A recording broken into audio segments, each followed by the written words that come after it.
Okay, first of all, I've never been good at video games. I never loved them, probably because I suck at them and I managed to die within the first 5 minutes. But imagine a video game where you have no choice but to play. And no, I'm not talking about Squid Games. I'm talking about life. Now, some people say we are in a simulation. Whether or not that is true, maybe we will never know. But you have to, it is kind of like a video game. We're all playing these characters and we're trying to win or get to the top or get to the next level. Except in our game, there's a twist. We may not get a prize at the end.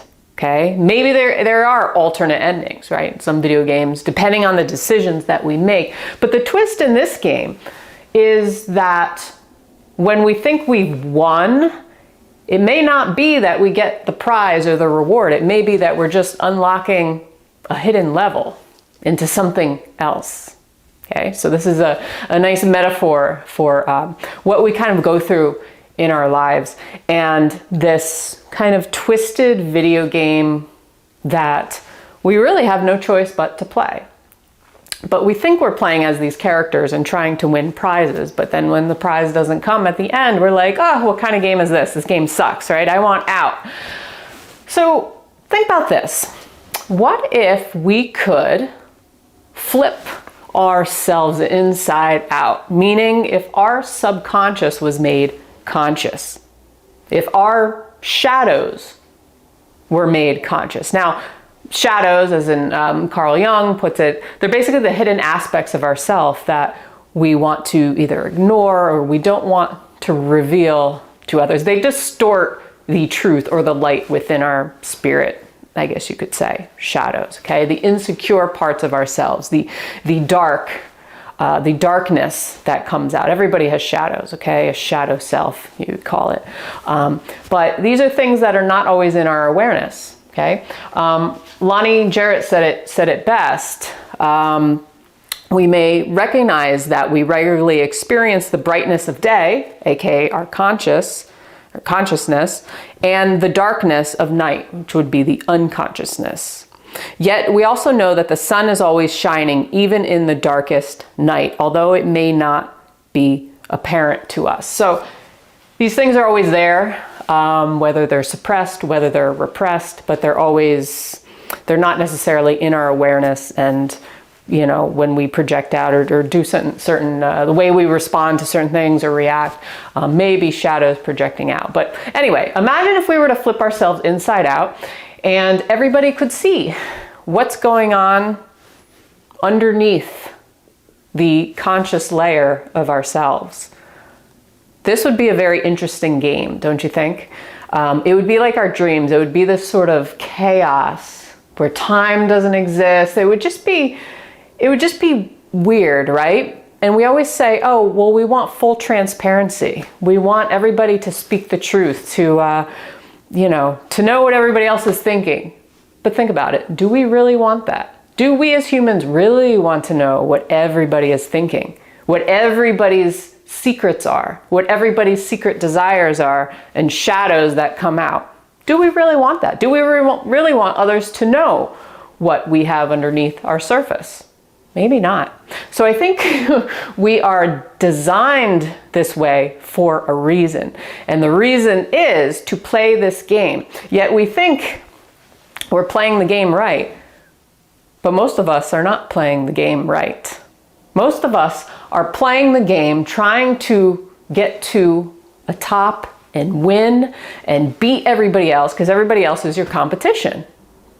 No, there's the twist. The twist is that the game is something maybe you didn't expect. Again, I believe we are designed this way for a reason, to have the conscious level, to have the unconscious, the subconscious, all these layers underneath. Because every time we level up in our own game, we unlock another hidden level. Once we beat that level, then maybe we unlock another hidden level. But these hidden levels are only for us, okay? So I think this is the twist in the game that we're playing. not in the games that we know that are very, straightforward. Now, I might be oversimplifying something as complex as the psyche and the pieces of our minds, okay? After all, I'm not an expert on this stuff. But, I think we're designed this way not only to be able to function in the world and not have pure chaos, but to master this game into ourselves. See, the game is not about just competing and winning over everybody else, and it's not about everybody just unlocking all the layers all at once, or levels all at once. It's to be in your own game for the most part. Okay, where we can unlock hidden levels one by one into ourselves to help us realize something. Okay, and what that something is for us to find out. So everybody has their own, I guess, alternate ending to this game. Right? You play a regular video game, and I've never won a game, so I don't, won't say I get to the endings very much, but for the most part, most games have, older games have like one ending. You win, and that's it, right? Games now, they have alternate endings and stuff. It could go different ways, but think back to like 8-bit Nintendo or something, right? You win a game, and then it's just, here's your trophy, here's your prize. But for us, I think it's very individual.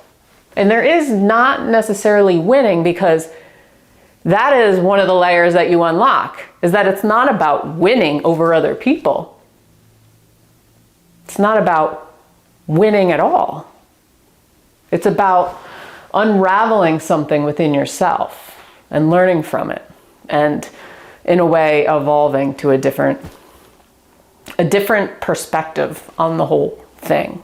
So anyway, just thought I'd put that out there today. Think about it. Think about this video game that we are in. Think about, in your video game, what are you trying to win at? What are you trying to master over others? And is that really the game that you're supposed to play? Are you playing the game correctly? Or is it because other people told you to play that game that way? Okay. And also think about, do we really want everybody to be as transparent as we think? If we were to have only one piece of our psyche that was just out there, all the secrets, all the shadows, everything just always on the surface for each other, how would that affect the game? How would that affect our relationship to each other? Would we still be a functioning society? So just something to think about. Let me know your thoughts. Let me know if you enjoyed this. Hit that like button, subscribe, put out new videos every single week. And I really appreciate you watching. Until next time, peace.